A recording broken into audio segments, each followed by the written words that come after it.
एक छोटासा भाग आहे, त्याच्यामुळे डेफिनेटली आम्ही तो डिलीट करू. हिंदी चित्रपट येतोय, जगाला इतिहास छत्रपती संभाजी महाराजांचा कळणार आहे.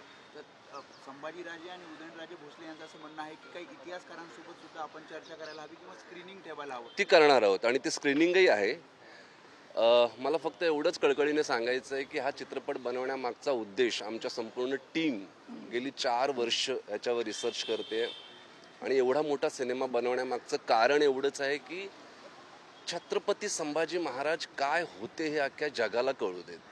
तो किती मोठा योद्धा होता, किती महान राजा होता, हे सगळ्या जगाला कळायला हवं आणि म्हणून हा चित्रपट बनवलाय. पण जर अशा 1-2 गोष्टी जर त्याला गालबोट लावत असतील तर त्या डिलीट करायला आम्हाला काही हरकत नाही. त्यासोबत संभाजीराजे यांनी म्हटलं होतं की हा चित्रपट प्रदर्शित होण्यापूर्वी एकदा आम्हाला दाखवा. आम्ही दाखवणार आहोत.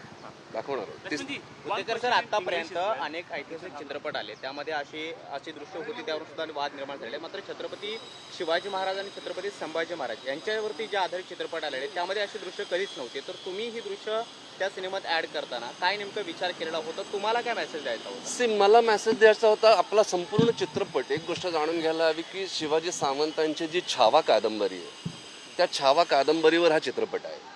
म्हणजे इतिहासाला खूप वेगवेगळे पदर आहेत, त्याच्यामुळे नेमका हात कुठे घालायचा म्हणून आम्ही छावा ह्या कादंबरीचे ऑफिशियल राईट्स घेऊन त्या कादंबरीवर हा सिनेमा बनवला आहे.